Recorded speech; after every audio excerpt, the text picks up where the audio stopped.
Hello friend, જય Shri Krishna. Geeta's cooking કોર્નરમાં તમારું સ્વાગત છે. તો આપણે અલગ અલગ હું તમારી જોડે રેસીપી તો શેર કરું છું, પણ આજે જે હું સેવાનું જે કાર્ય કરું છું એ તમારી જોડે શેર કરું છું. તેમાં સેવાનું કાર્ય કઈ તો તમે બોટલો દેખાતી છે તો તમને એમ થશે કે આટલી બધી બોટલો. તો આ બોટલ છે જે થમ્સઅપની એટલે ફેન્ટાની કે પછી સોડાની જે બોટલ આવે એ તમે જ્યારે લઈ આવો છો તો ફેંકી દો છો, અંદરથી ઠંડુ પીણું પી અને ફેંકી દો છો. પણ એ ફેંકવાનું નહીં, આમાંથી પણ એક સરસ મજાનું આપણે સેવાનું કાર્ય કરશું. તો કઈ રીતે કરશું તેવું હું તમને આગળ જણાવીશ. આ એક મારી ચેનલનું કોઈ પણ હું પ્રમોશન નથી કરતી, પણ છે ને એક સેવાનું કાર્ય છે. તે તમે હું જે કરું છું તમે પણ જાગૃત થાઓ અને એટલું કરો છો. અત્યારે છે ને અધિક મહિનો છે અને જેઠ મહિનો છે. જેઠ મહિનામાં વરસાદની સિઝન શરૂ થાય તે પહેલાં જ આપણે છે ને આ સેવાનું કાર્ય કરવાનું. તો કે આપણે ત્યાં કીડી હોય હાલી જતી હોય ઝાડ નીચે, તો તમે કીડીને થોડા લોટ છે, ખાંડ છે ભભરાવતા હોય છે, દાણા ભભરાવતા હોય, સાકરના દાણા છે ભભરાવતા હોય. તો એ દાણા જ્યારે છૂટા છૂટા ભભરાય, પણ જેઠ મહિનામાં જ્યારે વરસાદ આવે છે ત્યારે કીડી એ ખાઈ નથી શકતી, કારણ કે વરસાદ છે તો પાણીમાં બધું વહી જાય છે ને. તો આમાં તમે હું કેવી રીતે કરીશ તમને ખાસ બતાવીશ. તો આમાં એ ભરવાનું છે મિશ્રણ અને કેવી રીતે કરવાનું છે ખાસ જોજો. એક સરસ મજાની સેવાનું કાર્ય છે જે હું કરું છું, તમે ખાસ કરજો એટલે હું તમને કહું છું. તો ચાલો આ એક સેવાનું કાર્ય હું કેવી રીતે કરું છું તમને બતાવું. આપણે છે ને બોટલ લીધી છે, બિસ્કિટ લીધા છે અને લોટ લીધો છે, ચણ આપણે છે કીડીને નાખવા માટે, અને ખાંડ લીધી છે. તો બધાનો સરસ પાવડર મિક્સ કરશું અને હું સરસ તમને એક બતાવીશ કે કેવી રીતે કરું છું. તો આપણે છે ને કીડી માટે એક ભોજન તૈયાર કરવાનું છે વરસાદની સિઝનમાં. તો એને કેવી રીતે આપણે કરવાનું છે, તો એના માટે થોડા કાજુ બદામ દ્રાક્ષ લીધા છે, બિસ્કિટ લીધા છે, લોટ લીધો છે અને ખાંડ લીધી છે. તો આ બધી વસ્તુઓ અંદર બોટલમાં એડ કરવાની છે. તો કેવી રીતે કરવાની છે હું તમને બતાવું. તો આપણે ગેસ ચાલુ કરી દઈશું. સૌથી પહેલાં તો ગેસથી છે ને આ સૂયો છે, સૂયાને આપણે ફૂલ ગરમ કરશું. આપણો આ સૂયો છે ને એકદમ સરસ ગરમ થઈ ગયો છે. તો આ બોટલ હોય ને એની અંદર આ રીતે આપણે કાણા પાડી દેવાના છે, નાના નાના 4-5, એટલે કે કીડી અંદર જઈ અને આરામથી અનાજ ખાઈ શકે.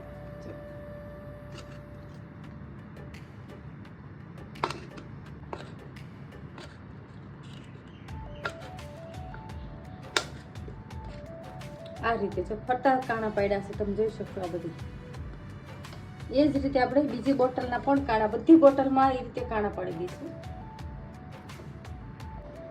હવે છે ને આ બિસ્કિટ છે તો હંમેશા તમે કીડી માટેનું ભોજન બનાવો ને ત્યારે મીઠા બિસ્કિટ જ લેવાના, ખારા બિસ્કિટનો ઉપયોગ નહીં કરવાનો. ખારા બિસ્કિટ નહીં ખાય.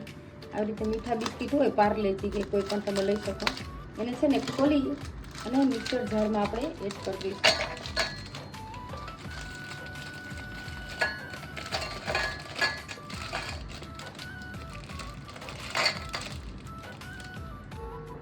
હવે છે ને આપણે જે પાર્લે બિસ્કિટ છે એ ખોલીને રાખ્યા હતા એ જો પીસી લીધા છે. તો આ પીસેલાને છે ને અંદર આપણે એડ કરતા જઈશું બાઉલમાં એક. અને જે મોટા મોટા ટુકડા હોય એને આપણે હટાવી દઈશું. આ મોટા મોટા જે ટુકડા તમને દેખાય છે ને એ આપણે પાછા લઈ અને પીસી લઈશું. આપણે છે ને એકદમ સ્મૂથ પાવડર કરવાનો છે. તો આ રીતે આપણે બધા જ બિસ્કિટનો પાવડર કરીને રાખી દઈશું આ બાઉલમાં. આપણે બધા બિસ્કિટનો છે ને પાવડર કરી લીધો છે. તો ખાંડ છે ને, તો ખાંડ તમે જોઈ શકશો કરકરી ખાંડ છે. આપણી ખાંડ છે ને કરકરી. તો હંમેશા આટલી કરકરી ખાંડ હોય તો આપણી કીડી હોય છે ને ખાઈ નથી શકતી, અને આની જોડે ભરે નહીં. જે આપણે બિસ્કિટનો ભૂકો કર્યો છે ને એની જોડે. તો આને આપણે પીસી લઈશું ઝીણી એકદમ મિક્સર જારમાં. હંમેશા તમે જ્યારે પણ ખાંડ એડ કરો લોટમાં કે પછી બિસ્કિટમાં ત્યારે તમારે પીસીને જ એડ કરવાની. જો આપણી ખાંડ છે ને એને પણ પીસી લીધી છે. તો આપણે ખાંડ છે ને એને પણ એડ કરી દઈશું અંદર જોડે જ.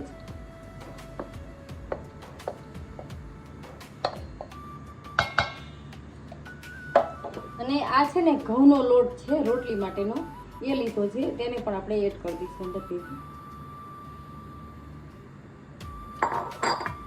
અને આપણે થોડાક છે ને હેલ્થ માટે આપણે જ્યારે કીડીને કાંઈ નાખી તો થોડા છે ને કાજુ બદામ એ વસ્તુ લીધી છે, પિસ્તા થોડા 2-3 નાખ્યા છે.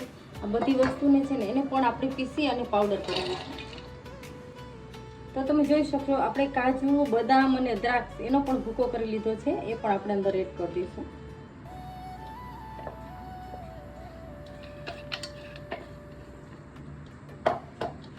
હવે છે ને આ બધું આપણે સરસ એક રસ મિક્સ કરી દઈશું. આપણે બિસ્કિટ છે, લોટ છે, પછી ખાંડનો પાવડર કર્યો છે, એ બધું જ આપણે સરસ મિક્સ કરી લઈશું. પછી આપણે જે બોટલ આપણે કાણું પાડ્યું છે ને એ બોટલમાં આપણે થોડું થોડું ભરવાનું છે.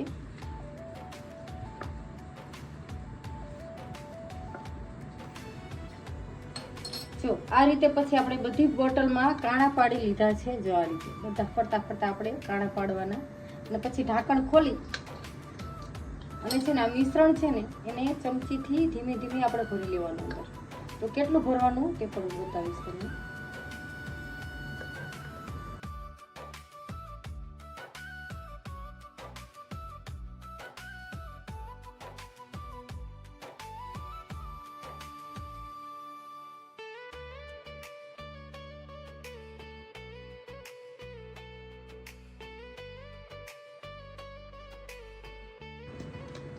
તો આપણે છે ને એક બોટલમાં આટલું જ મિશ્રણ ભરવાનું છે. જ્યારે આપણે આ ઢાંકણ બંધ કરી દઈશું એટલે જ્યારે આપણે ઝાડ નીચે મૂકીને તો આ રીતે છે ને આપણે મૂકી શકાય. એટલે પછી આ કાણા હોય ને એમાંથી અંદર કીડિયું જાય અને આરામથી ખાઈ શકે. કારણ કે જ્યારે વરસાદની સિઝન હોય ત્યાં અંદર પાણી પણ નહીં ભરાય અને કીડી છે ને અંદર બેસી અને આરામથી ખાઈ શકાય. એટલે આ રીતે જ તમારે કરવાનું. તો કાણા પાડ્યા છે ને ફરતા ફરતા બધે જ કાણા એટલે કીડી છે ને આરામથી બહાર નીકળી શકે ને અંદર જઈ શકે. તો હવે છે ને આ રીતે આપણી બધી જ બોટલ છે ને જે કાણા પાડ્યા છે ને બધી બોટલમાં આપણે આ મિશ્રણ છે ને ભરી દઈશું. આપણે છે ને કીડી માટે જે મિશ્રણ તૈયાર કર્યું છે એ બોટલમાં ભરવાનું હતું. તો તમે જોઈ શકશો બધી બોટલમાં મેં ભરી દીધું છે. અને તો કેટલું ભરવાનું? આટલું જ ભરવાનું. અહીંયા બધે છે ને આ રીતે મેં સુઈઓ ગરમ કરી અને હોલ્ડ પાડી લીધા છે. તો આખામાં મેં આ રીતે હોલ્ડ પાડી લીધા છે. તમે જોઈ શકશો બધે તમને દેખાતું હશે. જો અને આટલું જ મિશ્રણ ભરવાનું. ત્યારે તમે જ્યારે મૂકો જ્યારે ઝાડ નીચે ત્યારે આ રીતે આમ કરી અને આમ મૂકી દેવાનું. એટલે કીડી અંદર જાય અને આરામથી ખાઈ શકે એટલી જગ્યા રાખવાની. અંદર એને હરફર પણ કરી શકે એવી જગ્યા રાખવાની. તો આપણે એ રીતે બધી બોટલને ભરી લીધી છે. તો પછી તમારી પાસે નાની બોટલ ન હોય, આ રીતની મોટી બોટલ હોય તો મોટી બોટલમાં પણ કરી શકો. એવું નથી કે નાની બોટલમાં કરી, તમે કોઈ પણમાં કરી શકો. હવે આટલું મિશ્રણ જે આપણું બચ્યું છે એને આપણે એક ડબ્બામાં ભરી લઈશું અને અત્યારે એને ખાવા માટે આપણે છૂટું છૂટું જે જગ્યાએ ઝાડ નીચે જઈશું જ્યાં કીડિયારો હશે અહીંયા આપણે છૂટું છૂટું વેરી દઈશું. તો આને છે ને આપણે એક ડબ્બામાં ભરી લઈશું અને આપણે ઝાડ નીચે મૂકવા જઈશું આ બધું જ મિશ્રણને. અહીંયા છે ને અમારી સોસાયટીમાં જ કીડિયારીની જગ્યા છે. તમે જોઈ શકજો આ કીડિયારીની જગ્યા છે ને. તો અહીંયા છે ને આપણે એક બોટલ છે ને આ રીતે આપણે આમ મૂકી દઈશું. આ રીતે જો આ કીડી પણ ચાલે છે. જો અહીંયા તમને કીડીઓ દેખાતી હશે. જો સાવ નજીકથી કીડીઓ દેખાતી હશે. જો આ રીતે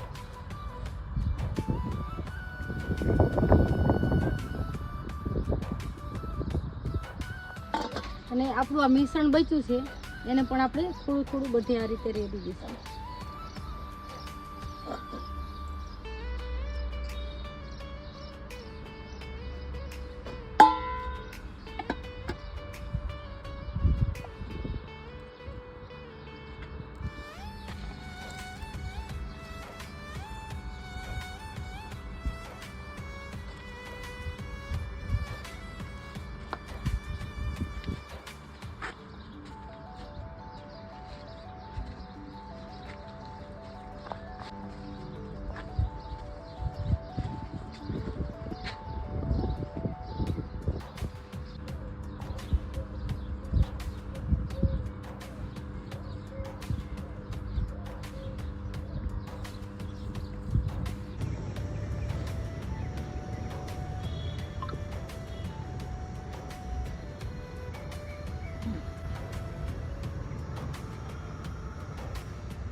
તો આજે આપણે એક સરસ મજાનું સેવાનું કામ કર્યું છે. સેવાના કામમાં આપણે એ કર્યું છે કે જ્યાં જ્યાં તમને કીડી મકોડા કે કાંઈ ઝીણી જીવાત દેખાય તો તમે એને કીડિયારું સરસ મજાનું પૂરી શકો. અનાજનું તો આપણા ઘરે જે અનાજ હોય એમાંથી તમે કરી શકો. એમાં અત્યારે જેઠ મહિનો છે, પરસોત્તમ મહિનો છે, તો મેં બોટલમાં ભરી અને તમે લિક્વિડ રાખ્યું હોય તો શું થાય કે જ્યારે પણ વરસાદની સિઝન હોય તો અંદર કીડી મકોડી કંઈ જીવજંતુ હોય અંદર જઈ અને આરામથી ખાઈ શકાય. અંદર પાણી પણ ન જાય કારણ કે આપણે બોટલનું ઢાંકણ બંધ કરી દીધું છે. તો તમે પણ આ રીતે એકવાર જરૂરથી કરજો. મેં જે કર્યું છે ને એ રીતે એકદમ સરસ મજાનું જે સેવાનું કામ કર્યું છે તો તમે ખાસ કરો. જો મારો આ સેવાના કામનો વિડીયો ગમ્યો હોય તો લાઇક, શેર અને સબસ્ક્રાઈબ જરૂરથી કરજો. અને મને કોમેન્ટ કરીને કહેજો કે તમે આ વસ્તુ મેં કરી છે એ તમે ક્યારે કરવાના છો. તો ખાસ તમે પણ આ રીતે એકવાર કરજો જરૂરથી. થેન્ક યુ બધાને.